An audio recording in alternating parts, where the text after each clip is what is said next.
Om Swastu, Assalamualaikum warahmatullahi wabarakatuh. Shalom, salam harmoni, salam sejahtera untuk kita semua. Perkenalkan, nama saya Muhammad Farhan Yodi Firmansyah, NIM 2015081011. Saya dari kelompok 3. Materi yang akan dijelaskan ialah tentang protein dalam pangan. Pengertian protein. Protein secara umum merupakan suatu molekul polimer biologis yang terdapat pada makhluk hidup dan tersusun oleh asam amino yang saling berikatan membentuk rantai polimer yang berukuran lebih besar. Asam amino dalam protein sangat banyak jenisnya dan masing-masing asam amino tersebut dihubungkan melalui ikatan peptida membentuk rantai polipeptida. Protein memiliki ukuran molekul yang sangat besar jika dibandingkan dengan molekul gula ataupun monosakarida. Sedikitnya, terdapat 20 jenis asam amino berbeda yang diketahui saat ini dan berperan dalam penyusunan protein secara alami. Klasifikasi protein dan manfaatnya. Klasifikasi protein berdasarkan strukturnya. Yang pertama, protein globular merupakan protein dengan bentuk menyerupai bola 3 dimensi di mana di dalamnya terdapat berbagai jenis rantai polipeptida. Contoh dari protein ini yaitu albumin dalam putih telur dan kasein dalam susu. Yang kedua, protein serabut. Protein jenis ini memiliki bentuk yang berserabut dan umumnya bersifat tidak larut dalam air. Namun, protein ini juga bisa larut apabila dilarutkan dengan asam kuat ataupun basa kuat. Contoh protein ini yaitu kolagen, keratin pada rambut, dan kuku. Klasifikasi protein berdasarkan fungsinya. Yang pertama yaitu protein enzimatik. Protein enzimatik merupakan protein dengan spesifikasi tinggi yang memiliki aktivitas katalitik. Contoh dari protein enzimatik yaitu urease, amilase, katalase, dan alkohol dehidrogenase. Yang kedua yaitu protein transport adalah protein yang memiliki peran sebagai transport atau pembawa berbagai jenis partikel ke bagian lain dalam organisme. Contoh protein transport adalah hemolagen yang membawa oksigen dan mengantarkannya ke semua sel dan jaringan. Untuk jenis yang ketiga yaitu protein penyimpan. Dalam protein ini umumnya memiliki fungsi utama sebagai penyimpanan nutrisi yang dibutuhkan oleh makhluk hidup. Contoh protein ini yaitu ferritip yang ditemukan pada beberapa bakteri, tanaman, serta jaringan hewan, di mana protein ini berperan dalam penyimpanan zat besi. Untuk jenis yang keempat yaitu protein struktural. Protein struktural merupakan protein yang berperan dalam reaksi biokimia secara insert. Contoh protein struktural yaitu kolagen, keratin, fibroin, dan resin. Halo, perkenalkan, nama saya Diah Ningsih, NIM saya 2015081002. Hari ini saya akan membahas mengenai struktur protein. Protein memiliki struktur yang terdiri dari asam amino yang dihubungkan bersama oleh ikatan peptida membentuk rantai polipeptida.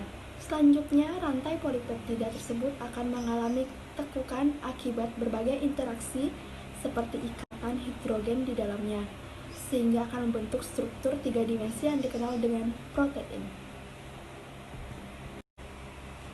Di antaranya, protein memiliki jenis struktur, yaitu jenis protein tersier, protein sekunder, protein quaterner, dan protein primer.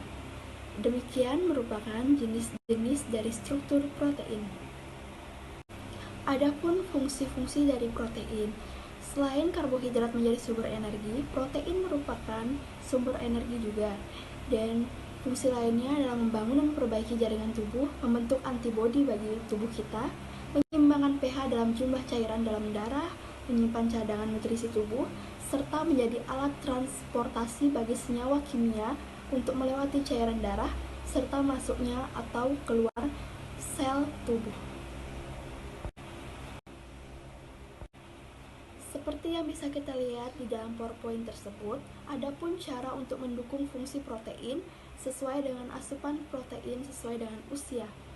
Seperti contohnya, balita memiliki asupan 10 gram per hari, lalu anak usia sekolah 6-12 tahun memiliki 19-34 gram per hari, lalu remaja wanita 46 gram per hari, dan pria dewasa 56 gram per hari.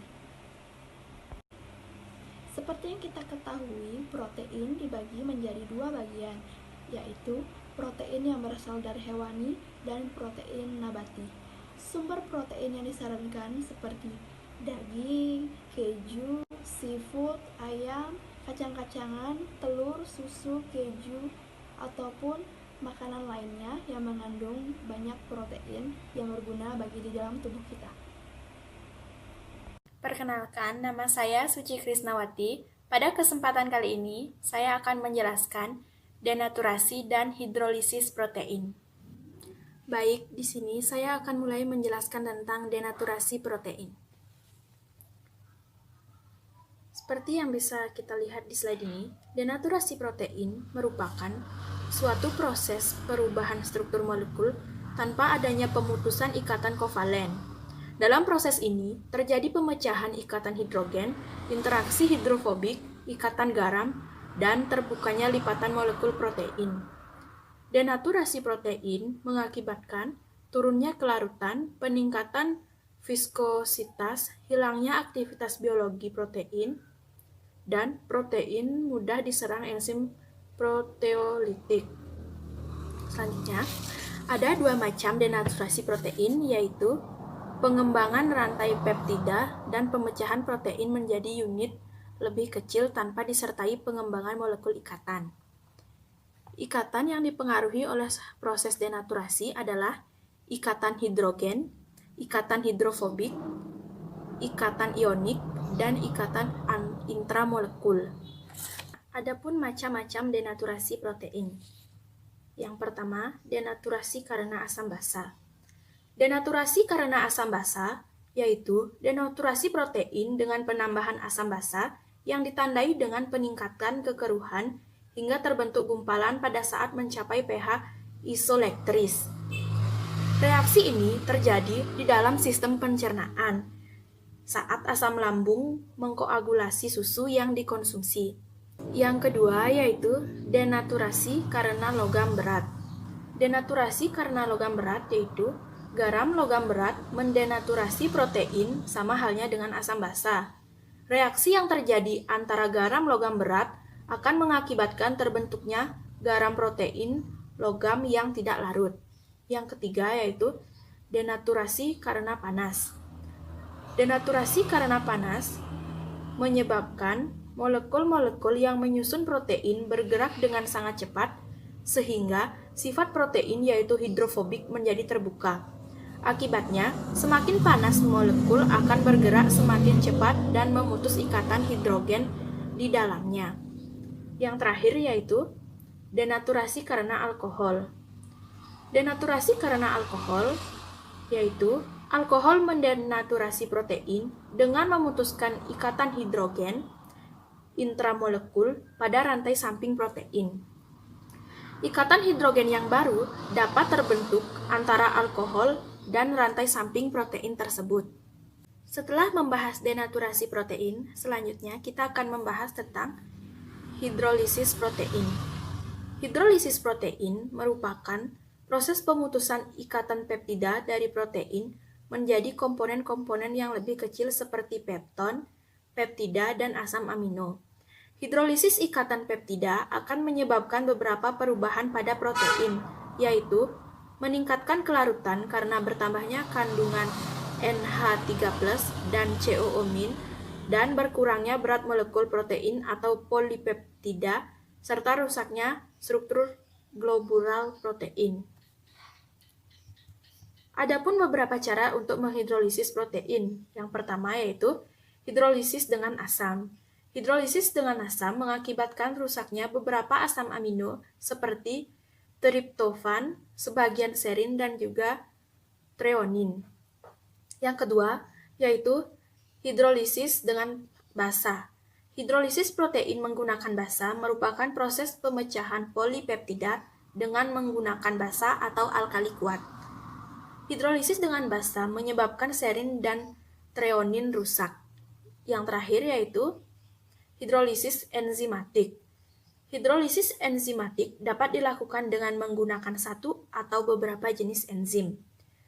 Dibandingkan dengan hidrolisis menggunakan asam dan basa, hidrolisis enzimatik lebih menguntungkan karena tidak mengakibatkan kerusakan asam amino.